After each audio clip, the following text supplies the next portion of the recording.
ready? Yeah.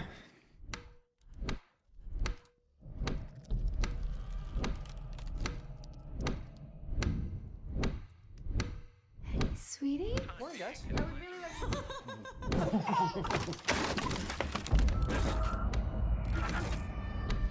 He's not in a coma. They don't know what to call it.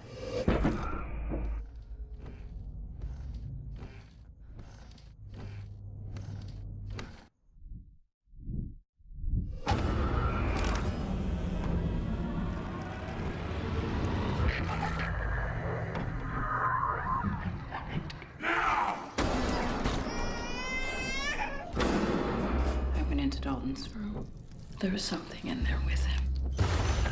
I know someone who can help.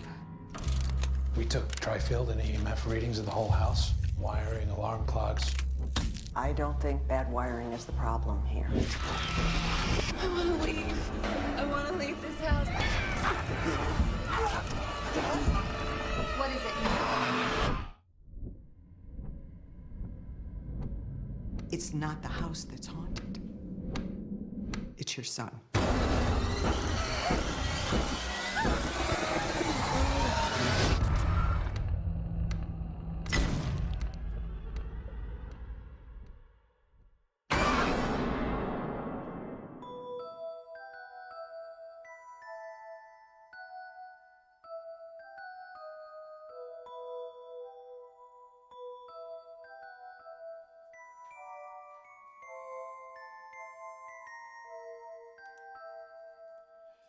I'm going to watch 30 movies, a movie each day in June. Day 20 of year 8 of movie month, and the podcast will start soon.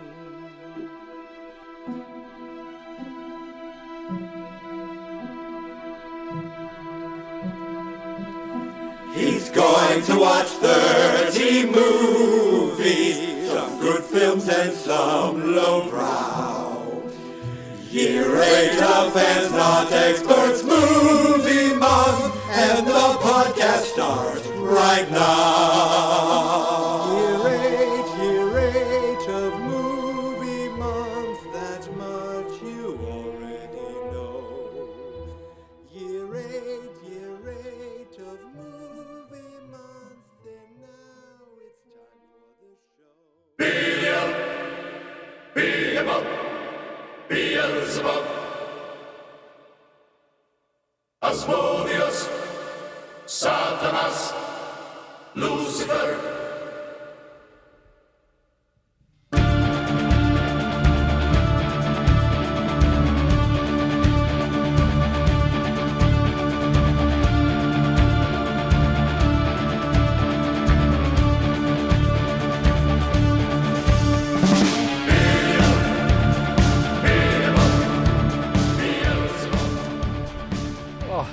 Deja vu all over again.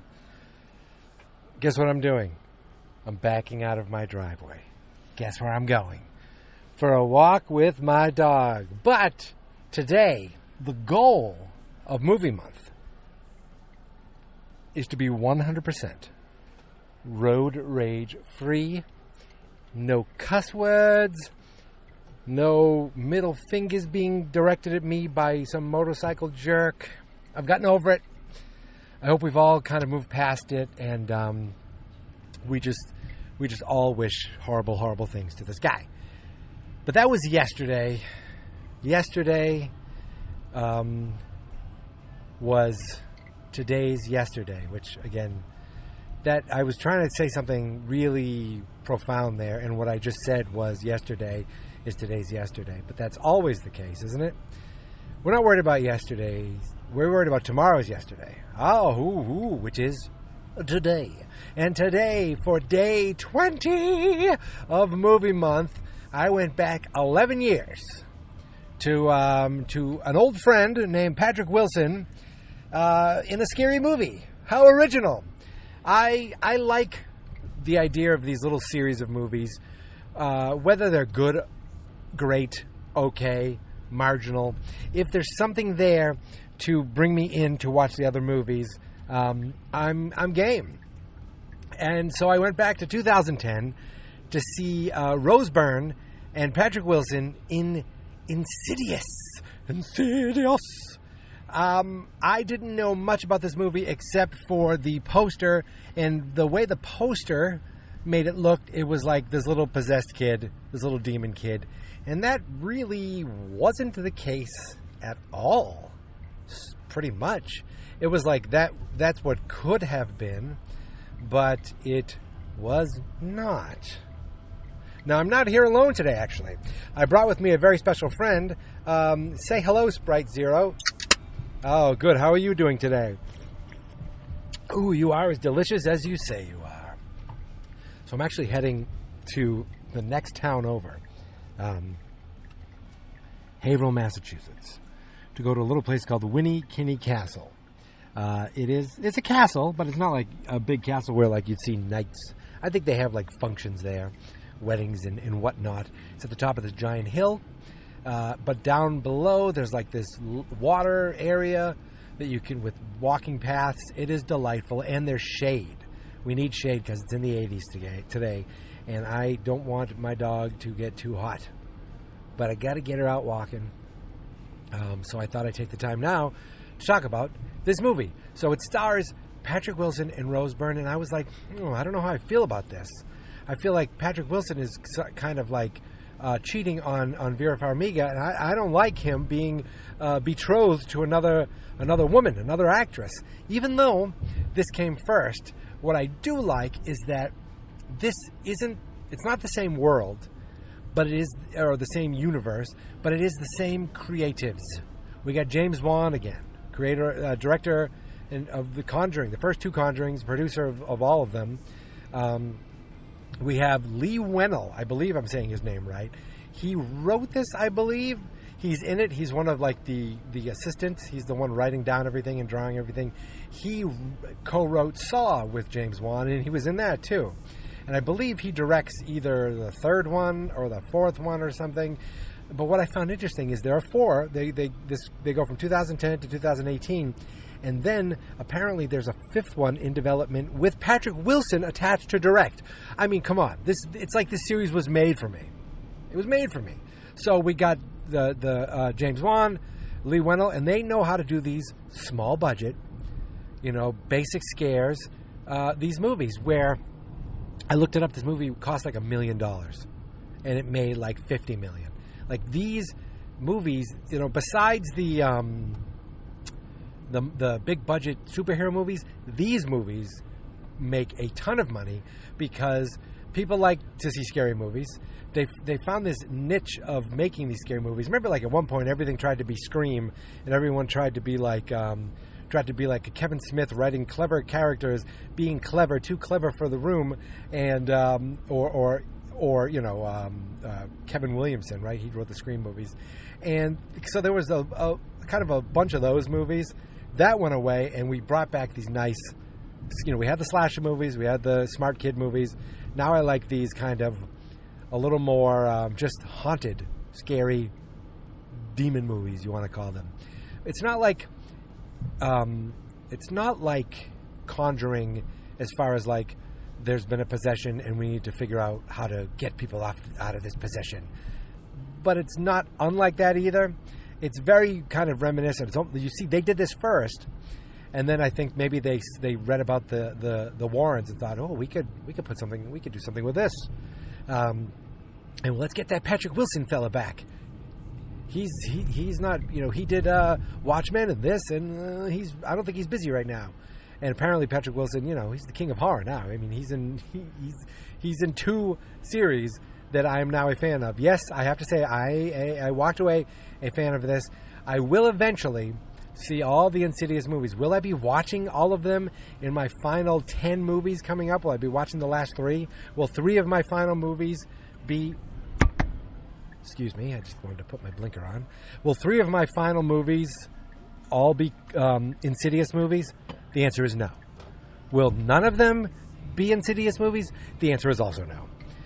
So get ready, because I will at least be watching Insidious 2 within the next coming days, because I feel like at least with this, they left it off at the end where like, oh man, you gotta follow up with this. I don't know if they had a plan to do a sequel, or if they put this ending in hoping there'd be a sequel, or just an ending that would spook the hell out of you because it wasn't a happy ending. So let's talk about this movie. This family moves into this new house, and this kid, doesn't wake up one day. First, we see a couple of weird things in the house, like books moved and things are, things like moving that shouldn't be moving. And then a kid goes up in the attic, kind of looking around. He falls, he hurts himself, but he's fine. He gets scared by something, and he hit his head, but he's okay. They go to wake him up the next day. He does not wake up. He doesn't wake up. The doctors have no idea. All the brains, everything seems fine there, but he hasn't woken up. He's not in a quote-unquote coma, but he's in like a coma-like state, and they don't know what to do. My God, what a delicious, delicious soft drink. So, boom, 3 months go by, and this kid is bedridden at home. He's got a live-in nurse. He's got a feeding tube. He's on fluids. That's really kind of depressing. 90% of this movie, this kid is not even in it. He's just like in this dreamlike state or asleep. He's just a body in a bed. To the point where I thought, maybe the younger brother is the one that gets possessed. Maybe he's the one on the poster. Nope, it's this kid. They have three of them. There's an older brother, a younger brother, and a baby sister. What I like is they don't do the thing where all of a sudden the dad is drinking too much, or all of a sudden the dad is, he's staying late from work, but is he really with his teaching assistant? No, none of that. He's just trying to stay away. He's freaked out by things, and he's trying to avoid the house because he doesn't know how to cope with the fact that now Rose Byrne, the mother, is seeing things around the house, freaking out. She's like, I got to get out of this house. We got to get out of this house. They move to another house, and then the freaky things still keep happening. They are very good at these little scares. This is only PG-13. There's like one F word. There's no real violence. There's no gore. There's no death. I don't think anybody dies in this movie. It's just spooky with some very pale-looking ghosts that kind of pop in and out. And the mother is the mother's freaking out, and all of a sudden we see early on in the movie they go, the kid's like, these are young pictures of you. Where are the pictures of dad? I don't think we have any pictures of dad as a kid. I said, okay, clue number one, dad's involved with this more than he knows. Then later on, Barbara Hershey shows up, and she goes, wow, I can't believe you got him to stand still for a picture. Clue number two, they're setting things up. Barbara Hershey was in this, playing Patrick Wilson's mom. And, they start seeing things in this house. Patrick Wilson is like, I don't know what to do. And the mother goes, I know what to do. And they call, is it Lynn Shay? Is that who she is? She's been around forever. I think she's been in the Fairley Brother movies. So she comes in kind of as the expert. She has two assistants, Lee Wennell and some other guy, another Australian guy. Lee Wennell, this guy, James Wan, they're all Australian, but they do a nice job. These guys that just do American accents, and they're almost like the comic relief, kind of. So there is a little levity in this.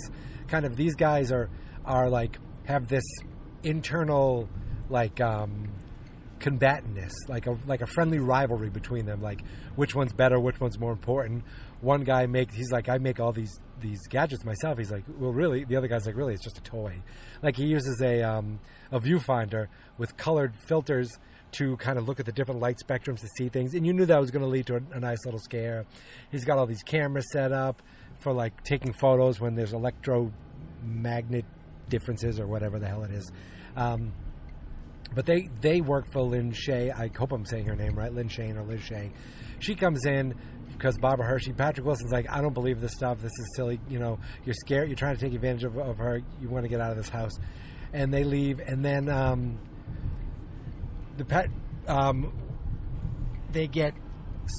he gets spooked out. And Barbara Hershey's like, we can bring her back. I know there's a reason I know who to call. I need to tell you, because this happened to you when you were a kid. He's like, I don't remember. And then she takes out a box of photos, and in these photos, it shows something behind him. from far away. Then it gets closer and closer, and it's like this witch lady who we saw kind of in the opening credits. The opening credits almost felt like I was watching a TV show. There were like shots. It was like watching a Law and Order opening credits, like these weird black and white shots with people's names. And I wanted to say, and Tom Bosley as Howard Cunningham at the end. And then we see this weird lady ghost at the end, and we don't know much about that. But she, later on, we find out she's the woman in the photos of Patrick Wilson. What we end up actually seeing at the beginning was Patrick Wilson's dreams. And what we find out, Lin Shaye believes that their son can do astral projection. He can leave his body, and when you leave your body, you leave your body behind. Your body's kind of there for the taking, and he went out too far, and he's trapped now. And now all these entities want to come in and take the body, and some of them will do it by using insidious methods. They said the name of the movie. So it's like there's evil out there that want to take over his body to bring suffering to the world. And that's where we find this Darth Maul-looking demon, red and black-faced demon, who she discovers from drawings. Patrick Wilson all of a sudden finds his son's drawings that match this woman's drawings, and he realizes everything might be real. He goes, let's do it, let's try it. So what they do is they do a little, seance type thing, and the kid ends up waking up and smashing the room and pushing everybody back, but he's not quite awake. He's just moving, and it's kind of they do a cool, just an interesting little way of doing the seance. They put this woman in a gas mask, almost like she's in a sense deprivation. I can't think what it is. It's a deprivation take, a sensual. That seems dirty. But like a deprivate, where she can't hear much, she can't see much. She's kind of in this mask, but there's a tube leading to the guy next to him, the Lee Wennell character, who is transcribing everything. So it's just a spooky little way of doing something, a little twist on the seance to just add a little uniqueness to it. Meanwhile, the other guy's like, we got a lot of great photographs. Oh, so they end up putting Patrick Wilson into this dream state where they're like, you can go there, you can get there, you've been there before, you can go back. And he's like, it's not working. And he gets up, he looks, he turns around and sees his body sitting there. He's like, oh, it's working. So he starts running around, and he somehow goes through the dark. We see lots of ghosts and stuff. Finds his kid chained up by a demon. And we see he gets his kid out, and they run back to the house. I mean, there's a lot of spooky, scary, jumpy movie, stuff. But for the most part, it's just like get the kid, run from the demon who's trying to chase us. A lot of scary moments, and get back to the house, get back to the body. They get back in. Before he gets them back to the house, he goes and looks, and he finds the original, ghost lady from his childhood. He's like, "What do you want with me? Leave me alone. Leave me alone." Then he wakes up. The kid wakes up in his bedroom. The grandmother was watching him in the other room. Comes out. Is like, "He's okay. He's okay. You're okay. Yippee." So Lin Shaye gives something. Look at these old photos or something. He gives a photo. These are some interesting photos to Patrick Wilson, and notices something, like feels something or notices something, and looks at him because Patrick Wilson seems a little off. So she quickly snaps a photo of him, and he goes, "Why did you do that? Why did you do that? I don't want you to do that. Why did you do that?" He goes on the woman and he chokes her to death. And I swear I thought she was in all these movies. And somehow maybe they'll do some kind of weird prequel where she is in a movie. But he chokes her until she's dead. And then Rose Byrne, here's the thudding. She's like, what's going on? She comes out when she finds the dead body. She's like, oh my goodness gracious. She's like, husband? I forget his name. Husband. And she looks at the camera on the ground. She picks it up. She looks at it and goes, and she gasps, and then you see on the camera that the photo she took, the photo is of the witch woman. It's not even of Patrick Wilson at all. So he was away long enough that she possessed him, I guess you could say, and took over his body. He's no longer there. Or then he goes, turn like honey baby, because I don't remember her name. And you see a hand on the shoulder. She turns around, and the movie ends. So he is either going to attack her or something. I don't know. I don't know if Insidious 2 is going to pick up right where we left off. I know, as far as I know, everyone's in it. Rose Byrne, Patrick Wilson, and the two boys. I don't know if the little girl will be in it, but I don't know if Lynn Shay's in it as a body. I don't know if I think Lee Winnell and the other guy are in this one too. And yeah, some guy with like a giant trailer just took a left turn, and good thing I didn't go up any closer. He would have clipped my car.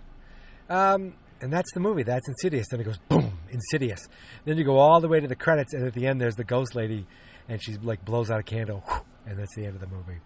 And when I saw that, I go, oh man, now I want to see Insidious 2. Like, if it just ended and you're like, the end, and then you're like, okay, now they're going to have to do something else to make an Insidious 2. That's one thing. But they left it open enough where you think, oh man, they have to cover this. If it ended and there was never a sequel, nice spooky ending. But now that there is a sequel, you feel like, oh man, they have to cover this. They have to answer this. We have to see what happens next. So don't be surprised if in a couple days you'll see Insidious 2 on this list. But I don't think you'll see Insidious 3 or Insidious 4 this year. But you will see them again. That I promise. So I think I'm done. I think I nailed it. Again, not gory, like very little blood. We see a little blood. I think it was mostly like bloody handprints, demon handprints from the demons. And, just a lot of spooky scares, a lot of pale-looking people. There was one scene where Patrick Wilson's in the house, and there's two people going by in one of those hoverboards, but they're like single wheels, and you look out like it's like a skateboard, but it's one giant wheel in the middle, and you lean, and it's motorized. I would be much too afraid to do that. So he goes into his house before, like he's leaving his house, and he sees this. Was it his house? I think it was. He sees this family, and it just looks like it's a family of ghosts. And the way it seemed, like one of the daughters had a shotgun and killed the entire family. I don't know if that's saying that happened in their house, and that's why their house is rife with demons. So it wasn't the house. The house was haunted, but it was, or the house. Because the kid astral projected, that's what allowed the demons to scare the kid away to the point where he couldn't come back. I don't know, because she said, Lynn Shay goes, it's not the house that haunted, it's your son. It's your son.